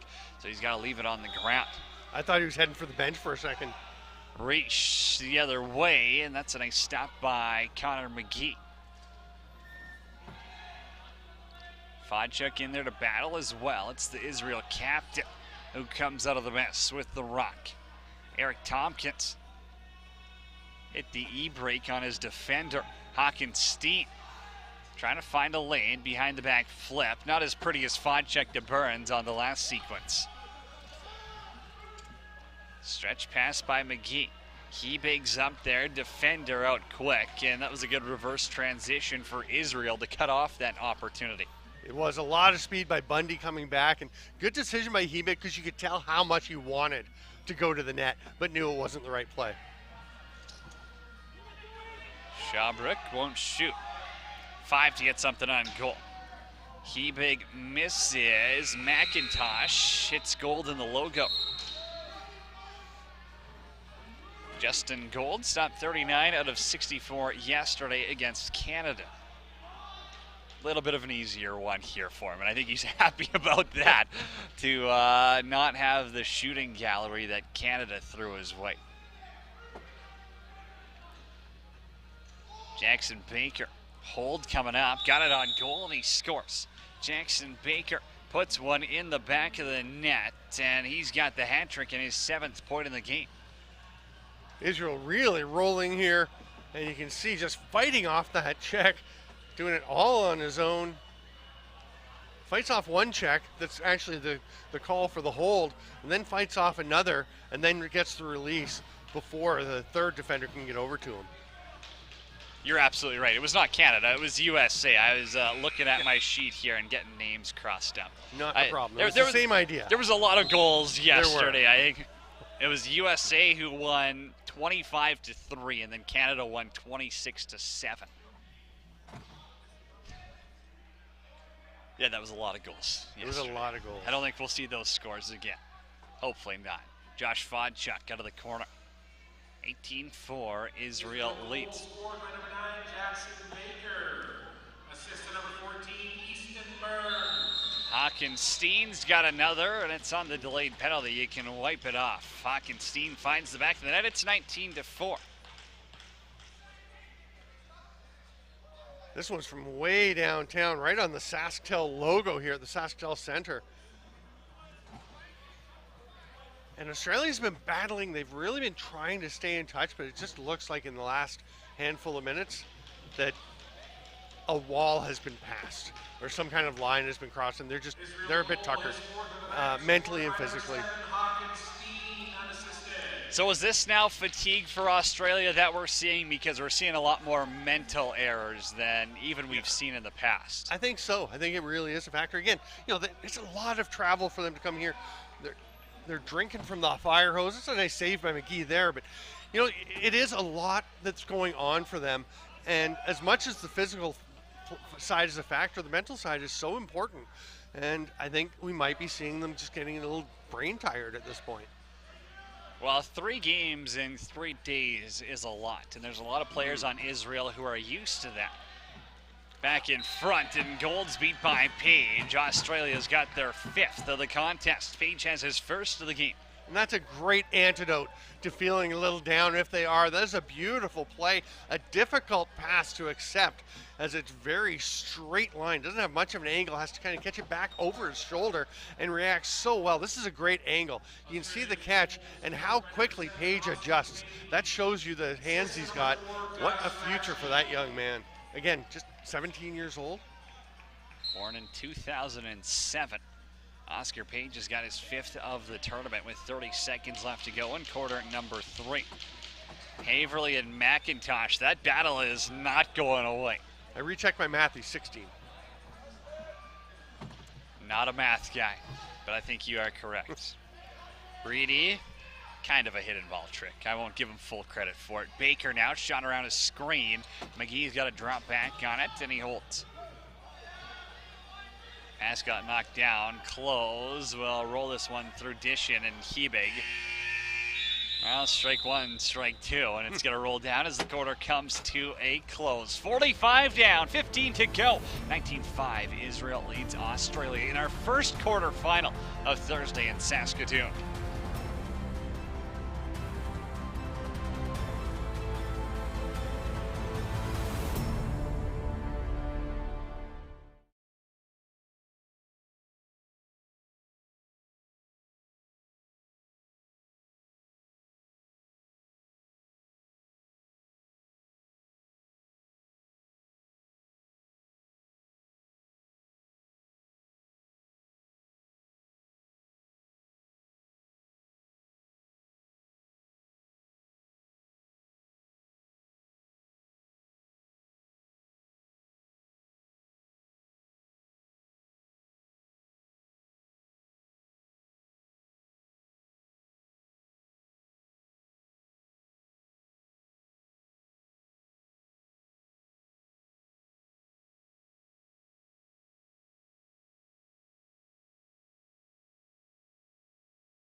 Skills Canada is an education and career development partner of the Canadian Lacrosse League. Visit skillscanada.com to learn more. Ryan Flaherty is down on the Israel bench.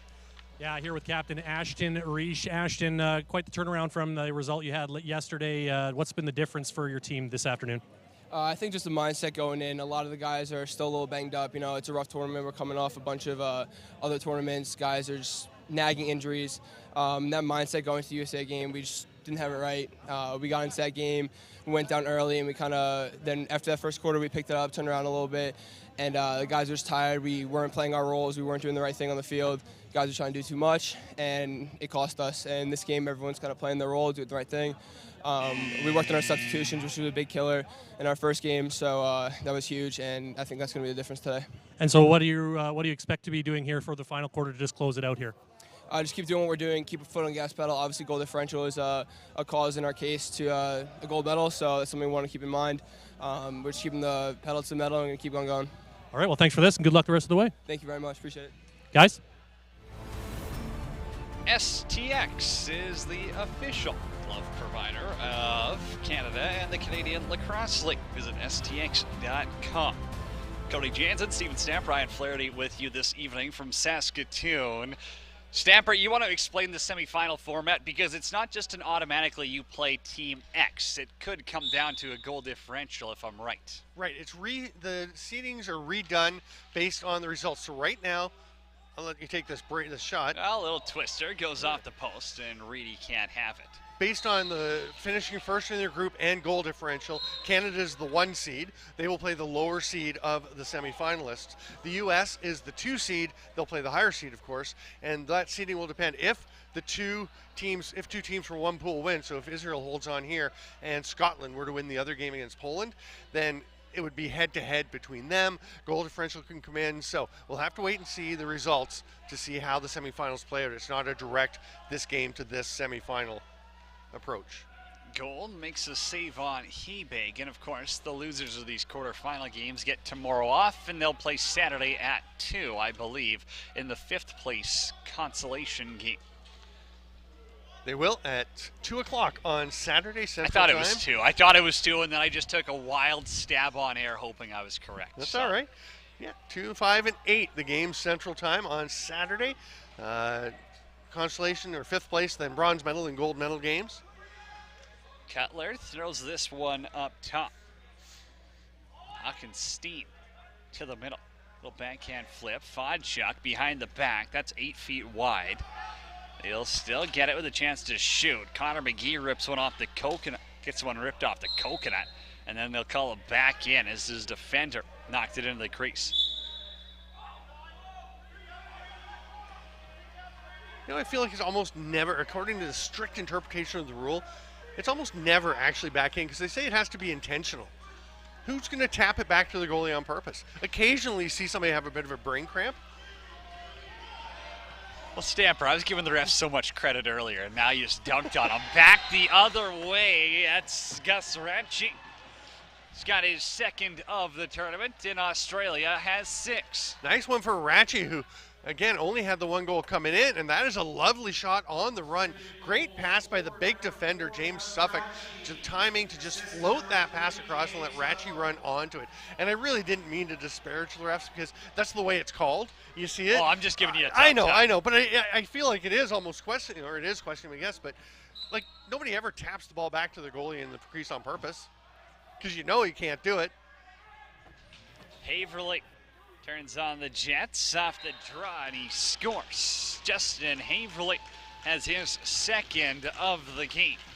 And boy, can he fly.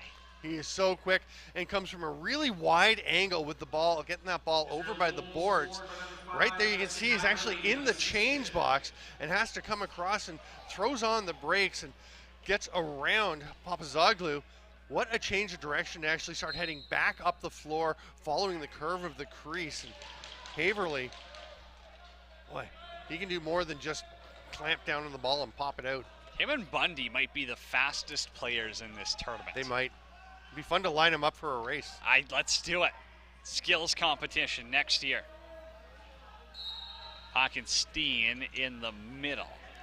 And they'll give Australia possession here. 12:39 left to go. Israel up 20-6 on Australia.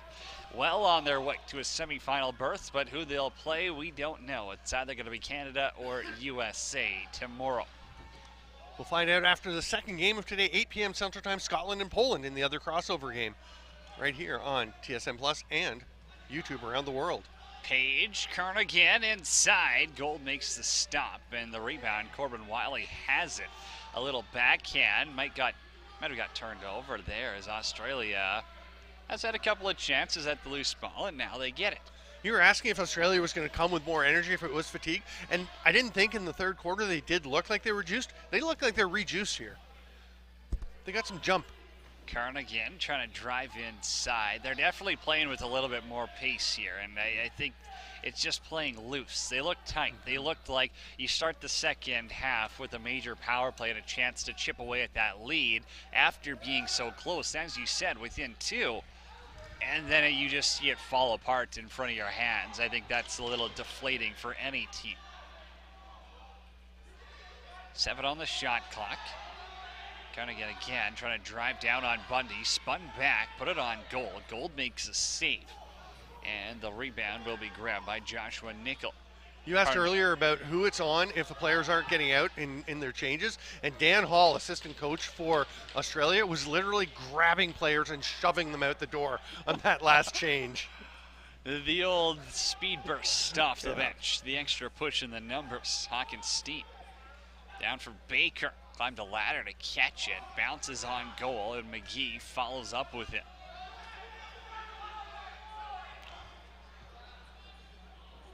Vodchuk now takes a stab at it. It's going to roll back to Cutler, and Burns is up the floor. Shot clock did get reset, though. Burns is in the middle on a 3-on-2. Left arm saved by McGee. Kicked back for Steen. Reish. Little pick on there on the pass. I don't think he was ready to roll off of it just yet. Papazoglu one-on-one with Cutler. Got around him, and Justin Gold with the right pad makes a stop. Jarrett Rogalski. Transition, throws it back for Reedy. Again, Israel with numbers. Couldn't get it on goal, and now Close is going to get called for the push.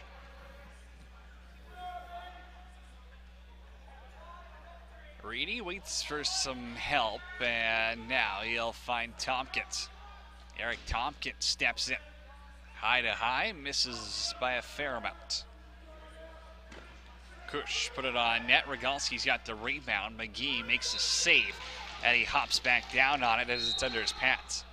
And some pressure here from Israel is going to cause a turnover, as Suffolk was just not ready for that level of a checking. Rogalski low to low. Good stop there by Connor McGee, who's now faced 75 shots in the game. He stopped 55 of them against Israel.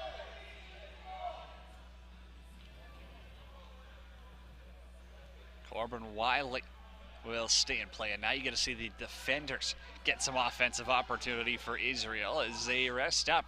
Again, it's a long tournament. 5 games in 6 days will wear on you. Reedy, backdoor. Burns, 5-hole, count it. Easton Burns has the first of the quarter. It's 21-6. And Burns having himself a very fun day. Scoring goals is fun. And you can see how much he's enjoying it, how much this Israel team is liking him. That's just a beautiful pass. 3 of his goals have come on quick sticks. That, the prettiest of the bunch, on the lovely over-the-shoulder pass.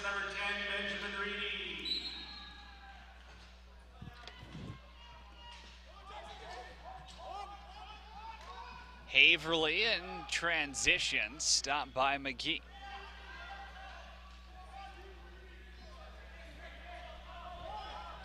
Suffolk has got a new stick, and he'll wait on the logo. Hands it off to Ollie Kernigan.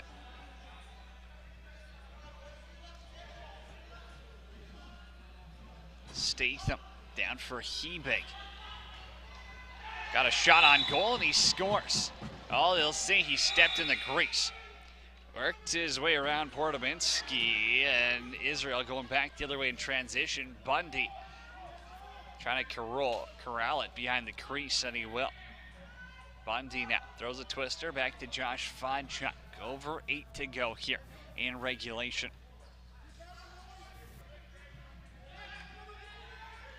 Jackson Baker. Vodchuk in to set the pick. Baker, a little crease jump there, and that's a good stop by McGee. Moving to his right. Pressure again from Israel, but handled much more calmly this time by Butler. Austin Butler. But not quite quickly enough. Scored on the power play. I'll take a 10-second count there. Yeah. As Benjamin Reedy now awaits Josh Vodchuk off the bench. Twister, far side off the post. Reedy tests out the other post. How often do you see both posts on back-to-back shots get hit? Well, we'll see if they can hit a crossbar the next time up. Behind for McGee. He couldn't get to it cleanly as Benjamin Reedy was in there too. Reach to the captain. Out for Vodchuk. Little back pedal. Again, goals for and against could come into play in a tiebreaker here if you're wondering why Israel isn't just completely foot off the gas. Although they only have 4 on the floor. Just playing shorthanded now for fun. Reach is stopped by McGee. Yeah, well, they did have Rogalski, but he was yeah. by the far bench. Yeah, he was waiting for an Australian to come off the bench. I'm not sure why. Oh, you're just having a conversation. Just a chat. Because it was going to be a while before any of the Aussies got the length of the floor to get that change happening. He's camouflaged in back there. I was wondering why they were running a 4v5 set. Hebig runs himself right into Dick Turl. Wiley up for Rogalski, looking for 2 on the game. Rogalski, he's got it. In transition goes stick side high as Jarrett Rogalski taps on another in his offensive outburst. Now up to 5 points in the game. It's an excellent touch pass by Corbin Wiley, and Rogalski is speed up and down this Israel lineup. He takes off, nobody able to get close to him, and the very simple little just pick a spot and take your shot, and finds the hole. Israel was averaging 8 goals per game coming into this contest, and a 22 spot on the board is certainly going to help their cause in the stats column. Tompkins now. Benjamin Reedy, short side as McGee tries to seal off that right pipe. He's stuck in the net. His stick was literally through the mesh. He was stuck in the net earlier at the other side. Yeah, he must have a really thin shaft on the stick or something, because it's getting caught in there. You got to put a little tape on the end. He looked at the ref to say, hey, what's going on? And I'll just yank it out. Can't call a holding on the net. Kernigan rips this one into the corner. It's going to bounce out for Justice Cutler and Bundy as well. Matthew Bundy decides to wait up. It's Hackenstein. 4 goals, 4 assists for the Martinsville product. Burns to Cutler. Cutler. Backhand flip to the Australian captain and Michael Green. Green at 5'8". He battles like he's 6'3" though. Plays a bit like a scrum half with that little backward pass again. Oscar Page trying to get around Rogalski. Out of the corner, Statham unable to catch that pass, and does Rogalski want the hat trick? Hockenstein's up the floor. His pass got bobbled back to Steen and stopped by McGee. Steen has it again before blowing a tire. They'll say he cut through the crease. Ryan Flaherty is between the benches. How's number 7 in blue looking? Oh, well, he's looking pretty good. Obviously, you just mentioned his 8-point performance here tonight. Now, he had the hat trick in game 1 against Scotland, and that was pivotal for Israel, of course, because he had the tying goal and the winner. And the word that Stu Sturparn used to describe Steen, smooth. He said, you don't see a lot of players his age that are that smooth. They often have a little more jerkiness to their movements, but he's just really impressed with Hockenstein, who, of course, he hadn't really seen until this week. Dick Turl got knocked down in front of the Aussie bench, and here goes Hebig again. Over to Kernigan, and then he puts that one by the ears of Justin Gold, and they'll call it back in on Tompkins. Had plenty of mustard on that shot, but not quite where he was aiming it. Kernigan towards the goal, and another save made by Gold.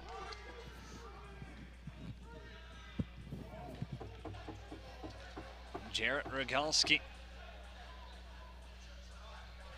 Rogalski to the middle on net, and the save is made by McGee.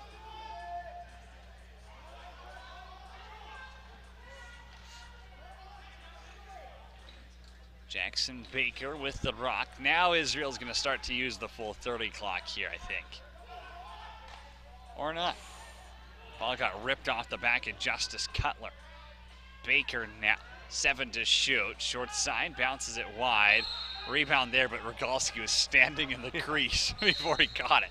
And Cutler took getting hit with that shot as a sign to go and make a change and get a defender out. He was like, yeah, that's enough for this ship for me. Page.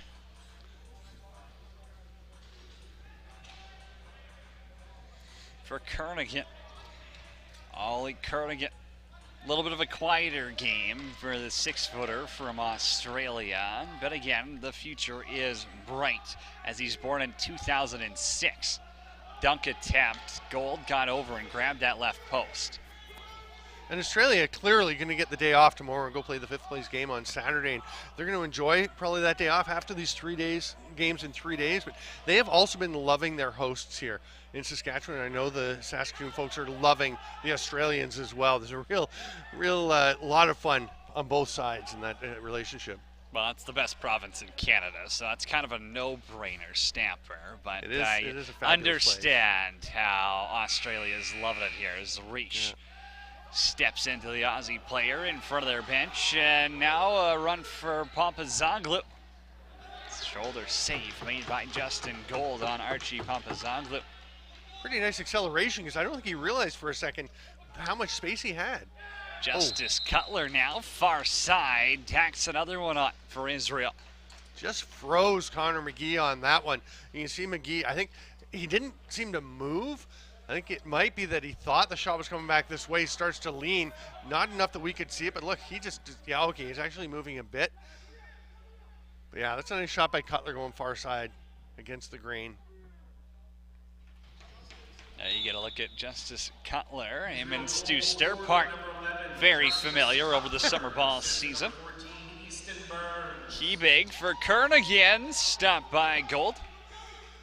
The face-off, we'll let this go. Go ahead. Rogalski, transition, count it. Jarrett Rogalski has the hat trick here. Sure, it's a bit funny off the face-off because the whistle was blown before, or the play foul violation was called. Haverly was looking like, wait, what's going on? Was that for this? Was that for that? And all of a sudden, Hebig, though, he was gone. He's going the other way, and Australia's getting a wide-open look. And then nobody kind of knew what to do. I think that's why partly why Rogalski was so wide open for that break, because there was some confusion with what was going on. Jarrett Rogalski, noted goal scorer, 3 goals in 3 games now. There you go. Benjamin Reedy, kick back for Haverly. Kirsch has to keep a heads up as Papazoglou is there, and he'll send the helicopter in the air.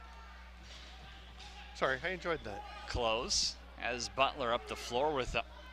Intended for Ratchie, who's had himself a strong game. Gus Ratchie in there to set the pick as Butler gets some help from the offense. Oscar Page. Jake Statham down into the corner. Ratchie and Tompkins will battle for the loose ball. Wise play right there by Corbin Wiley to stand on it and let the shot clock expire as we're down to the final minute of play in regulation. Israel up by 18 in the quarterfinals. Corner, you can see Poland warming up. They'll play Scotland next, 8 o'clock local time. Approximately 71 minutes from now. You can watch that on TSN Plus and YouTube. Hawkins Steen scans the floor. 5 on the shot clock to the middle, puts one on goal. McGee makes a save. Reedy on the rebound, tucks it home. The initial call was about to be a reset, and I think Bruce Payton just realized, oh, wait, that was actually in off the mesh. It looked like the one hand was going up for the reset. You'll see this shot just kind of floated in there. It actually stays in there as well. Nice little finish there. A little silent assassin, no one could hear it as Benjamin Reedy finds the back of the net for Israel.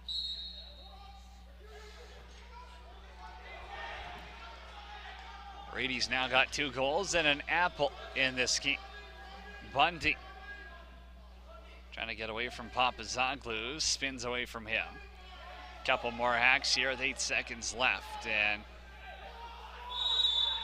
now a penalty's coming. Israel had 6 on the floor. That's a penalty shot. They are going to give Australia a penalty shot here as it is in the final 2 minutes. Let's get not ready to finish this game yet. Tanner Fetch is giving Aussies a penalty shot.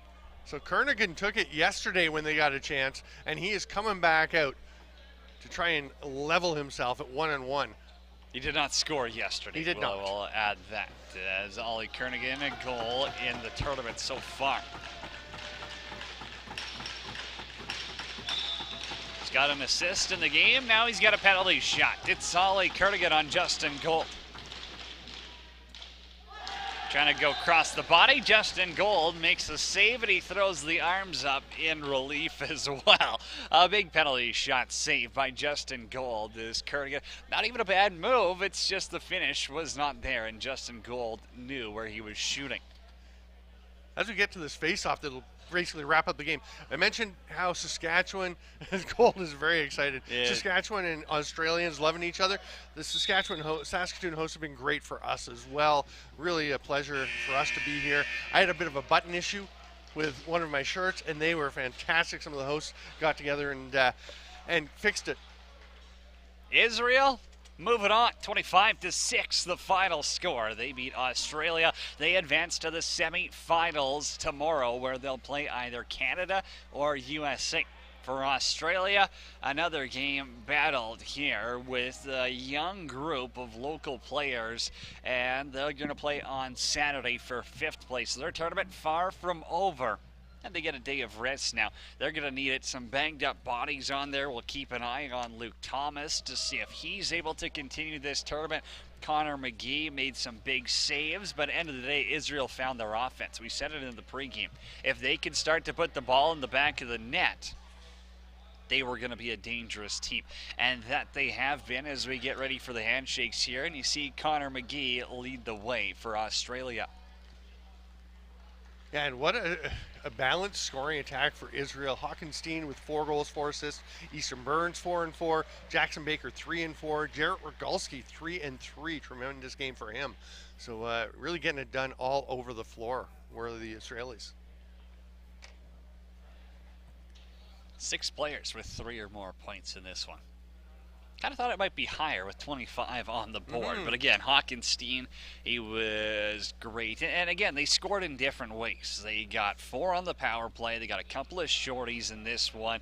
I think for Israel, it's kind of a no-brainer to say it's their best game of the tournament so far. But they were able to get some depth pieces chipping in, and that's been a big factor. Plus, you got your best game of the tournament so far from Mark Ripberger, who stopped 14 out of 18. I know that sounds low, but Australia does not waste shots. I think that's a fair way to put it. So they were very useful of that. As we'll head down to the floor, WJL President Chris Fox is going to hand out the Player of the Game awards. For Team Australia, Player of the Game number 4, Gus Ratchie. Gus Ratchie will be Australia's Player of the Game. Goal, 3 assists for number 4 in white.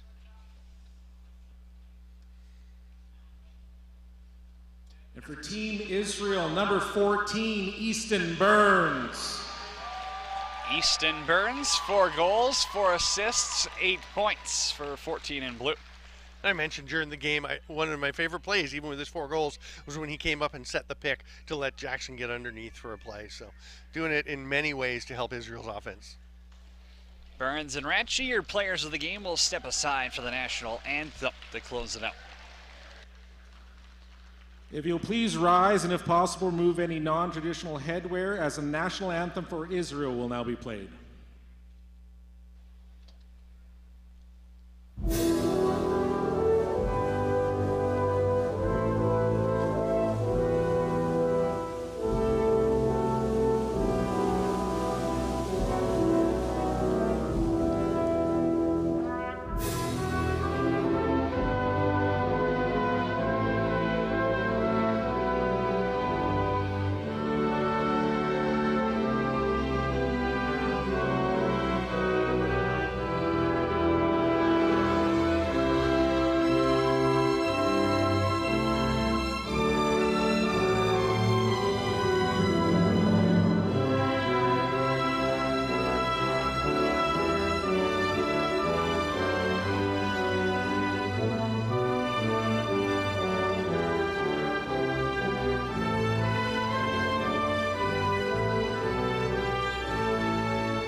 Israel is moving on 25-6. The final score, they beat Australia to advance to the semifinals.